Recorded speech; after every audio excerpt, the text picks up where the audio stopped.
सण आणि उत्सवांची लयलूट करणारा, व्रतवैकल्यांचा आणि मनामनात भक्तिभाव जागृत करणारा पवित्र असा श्रावण मास सुरू झालाय। श्रावणातील प्रत्येक सोमवारी गावागावातील शिवमंदिरे भाविकांनी अगदी गजबजून जातात। सुवासिक धुपाने भरलेले गाभारे, बेलपानांनी सजलेली शंकराची पिंडी, मंत्रघोष आणि भजनांचे सूर, सारं वातावरण भक्तीनं भारलेलं असतं। याच पवित्र श्रावण मासात टाइम्स डिजिटल घडवत आहे कोकण भूमीतील प्रसिद्ध अशा शिवमंदिरांची सफर। आज जाऊया ऐतिहासिक, स्वयंभू, जागृत देवस्थान असलेल्या आणि ज्याच्या केवळ दर्शनानेच सारी पापं धुवून जातात अशी ख्याती असलेल्या राजापुरातील श्रीदेव धूतपापेश्वराच्या दर्शनाला। राजापूर तालुक्यातील धोपेश्वर या गावाला 1200हून अधिक वर्षांचा इतिहास लाभलाय। या गावाच्या प्राचीनतेची साक्ष देणारा श्रीदेव धूतपापेश्वर हा समस्त भक्तांचं आराध्य दैवत आहे। डोंगराच्या कुशीत वसलेल्या या गावावर निसर्गानं अगदी मुक्त हस्तानं आपली सौंदर्याची उधळण केली आहे। याच गावातील अजोड अशा शिल्पकृतीतील धूतपापेश्वराचं मंदिर समस्त भक्तांसाठी स्वर्गीय आनंदाची अनुभूती देणार आहे। शांत आणि रमणीय असं हे ठिकाण, अतिशय प्राचीन असं हे शिवमंदिर आहे। मंदिरात प्रवेश करताच नगारखान्याजवळ लाकडी द्वारपाल उभे दिसतात। त्यानंतर दिंडी दरवाजा लागतो। दिंडी दरवाजातून आत गेल्यावर भिंतीवर पेशवेकालीन चित्रकला साकारलेली दिसते। मंदिराचा जीर्णोद्धार झाला त्यावेळी मंदिराचं शिखर हे राजस्थानमधून ढोलपूर दगड आणून नागर शैलीत उभारण्यात आल्याची माहिती इथे मिळते।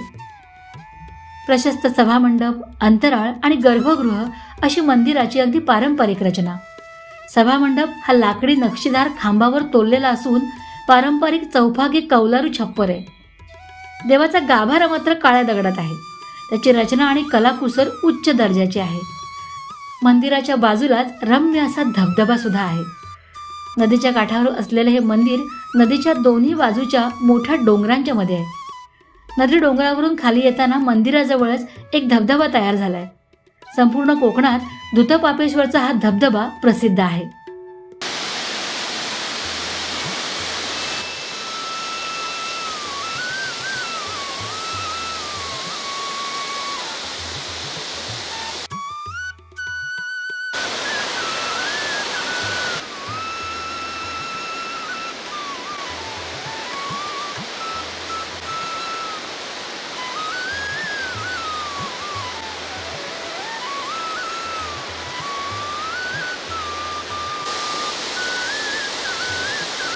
थोरल्या माधवराव पेशव्यांनी सुद्धा या मंदिराला भेट दिल्याच्या नोंदी आहेत।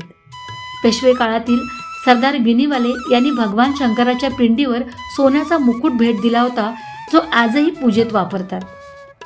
मंदिर परिसरातील खांबावर आणि भिंतीवर चित्रांसाठी आणि शिल्पकलेवर वापरलेले रंग पूर्णतः नैसर्गिक, म्हणजेच पानं, फुलं, झाडांची सालं यांच्यापासून तयार केलेले आहेत। दररोजच्या पूजेत मांडलेल्या समयांच्यावर सुद्धा इसवी सनातील तारखा दिसतात।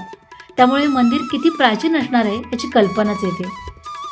देवस्थानासंदर्भात अनेक आख्यायिकाही प्रसिद्ध आहेत। जुनी जाणती मंडळी आजही या कथा नव्या पिढीला उत्साहाने सांगतात। नमस्कार, टाइम्स डिजिटलमध्ये आपलं हार्दिक स्वागत। श्रावण महिना सुरू झालेला आहे आणि कोकणामधलं एक चित्र संपूर्ण हिरवगार असं चित्र बदललेलं आहे। श्रावण महिना हा अर्थात सणांचा राजा आहे आणि कोकणामध्ये विविध जी देवदेवस्थानं आहेत त्याला आपण भेटी देतो आहे। आज आपण श्री क्षेत्र धूतपापेश्वर राजापूर ह्या ठिकाणी आलेलो आहोत आणि ह्या ठिकाणी श्रीदेव धूतपापेश्वरची श्रावणामध्ये वेगवेगळे इथे कार्यक्रम चालतात, वेगवेगळे उत्सव चालतात। ते सांगण्यासाठी आज आपल्यासोबत इथले जे देवस्थानचे पळसुले देसाई गुरुजी आहेत। गुरुजी, सांगा मला, श्रावणामध्ये कुठले कुठले उत्सव इथे चालतात? श्रावणामध्ये इथे रोज रुद्राभिषेक, लघुरुद्र, महाप्रसाद असं रोज 12 महिने आपल्या पुऱ्या श्रावण महिन्यात चालतो। परत श्रावणाच्या तिसऱ्या सोमवारी नामसप्ताह असतो इथे, सकाळी 6 ते संध्याकाळी 6 आणि दर सोमवारी प्रचंड गर्दी असते। लोक भाविक भरपूर येतात इथे। दुग्धाभिषेक, रुद्राभिषेक चालू असतात कायम सोमवार ते संध्याकाळपर्यंत। गुरुजी, हा देवस्थानाचा प्राचीन असा इतिहास आहे, त्याबद्दल आपण काय सांगाल? प्राचीन असा इतिहास म्हणजे इथे एक आख्यायिका आहे। जे लिंग आहे ते पूर्ण नाही आहे, असं अर्ध आहे लिंग। ते लिंग इथे पूर्वी जंगल होतं आणि त्या जंगलात एक गाय पाना सोडायची आणि ते पाना सोडत असताना दूध मालकाला वाटे गुराखी दूध चोरतो म्हणून त्याने लक्ष ठेवलं आणि त्याच्या निदर्शनास आलं की इथे गाय ती पाना सोडते, म्हणून त्या रागाने त्याने ती कुऱ्हाड मारली. ती गाईला न बसता त्या लिंगावर बसली. त्याचा वरचा जो भाग आहे तो मलकापूरजवळ धोपेश्वर म्हणून गाव आहे. मलकापूरच्या आधी म्हणजे आंबाघाट चढून गेल्यावर पुढे तिथे वरचा भाग आहे, याचा वरचा भाग आहे. असे हे पुरातन प्रचंड म्हणजे 1000पेक्षा जास्त वर्ष झालेली आहे. आमचे पळसुले देसाई वंशाकडे हे व्यवस्थापन आहे. 1800 सालापासून आमच्याकडे त्याचं रेकॉर्ड आहे. आणि यापूर्वी इथे म्हणजे धुंडीराज शास्त्री करंबेळकर म्हणून गुरुजी होते, ते ग्वाल्हेरचे संस्थान होळकर संस्थान यांचा बिल्व व्हायचा, त्यांची सेवा करायचे ते कायम. आणि इथे पेशव्यांची पासून म्हणजे शिवाजी महाराजांपासूनचं हे आहे. पेशव्यांचे सरदार बिसाजीपंत बिनीवाले यांनी एक मुखवटा दिलेला आहे सोन्याचा. ते कुठल्या तरी स्वारीला गेले होते आणि त्या स्वारीवरून ते जाताना नवस बोलून गेले होते की येताना मी तुम्हाला सोन्याचा कळस चढवीन, मुकुट चढवीन म्हणून बोलून गेलेले. आणि ते आल्यानंतर इथे त्यांनी 478 तोळ्याचा पंचमुखी मुखवटा दिलेला आहे. तर हे होते श्री क्षेत्र दूधपापेश्वर देवस्थानाचे पळसुले देसाई गुरुजी आहेत. श्रावणामध्ये आता इथे महिनाभर वेगवेगळे उत्सव, वेगवेगळ्या कीर्तने कथा चालू राहतील आणि पर्यटक जे भाविक आहे ते दिवसागणित इथे वाढ होत राहतील. कॅमेरामन दीपक मोहितेसह टाइम डिजिटलला राजन बोडेकर, रत्नागिरी. भक्तांचे पाप खरणाऱ्या निसर्गाच्या कुशीत वसलेल्या या श्रीदेव दूधपापेश्वराच्या चरणी लीन होण्यासाठी एकदा या मंदिरात नक्कीच जायला हवं.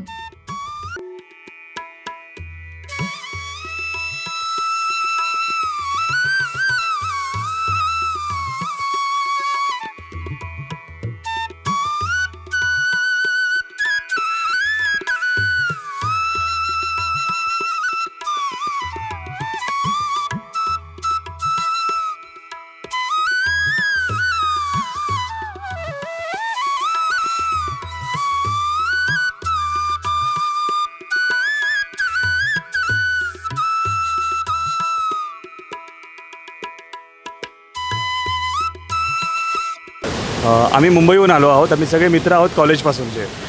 या ठिकाणी यायचं प्रयोजन असं झालं की आम्ही मित्र जे आहोत सगळे या ठिकाणी कोकण फिरायला आम्ही निघतो नेहमी भ्रमंती आमची असते दरवर्षी. तर यावर्षी आम्ही येण्याच्या मागचं कारण असं की आमचा मित्र आहे योगेश कोयगडी, जो या ठिकाणीच राहतो. तर तो म्हणाला की आपल्या या ठिकाणी एक खूप छान देऊळ आहे जे बऱ्याच वर्षापासूनचं आहे आणि खूप जुनं आहे. तर ज्यावेळी आम्ही इथे या ठिकाणी आलो आणि पाहिलं त्यावेळी खरंच असं निसर्गरम्य वातावरण वाटलं. त्यानंतर एक खंत वाटली की आम्ही खरंच कोकणी असून आम्ही कोकणात फिरत नाही आहोत. ह्या गोष्टीची खरंच उणीव खूप भासवते की यायला पाहिजे. फक्त मुंबईत राहून नाही चालत. आपलं कोकणी खूप सुंदर म्हणजे परमेश्वराची जर आपल्याला खरीच जर आस असेल तर नक्की प्रत्येकाने या ठिकाणी व्हिजिट केलं पाहिजे. तुम्हाला जाणवते या ठिकाणी परमेश्वर इथे आहे हे कन्फर्म कळतं तुम्हाला या ठिकाणी. टाइम्स डिजिटलला लाईक करा, शेअर करा, सबस्क्राईब करा आणि बेल आयकॉन दाबायला विसरू नका. Times digital.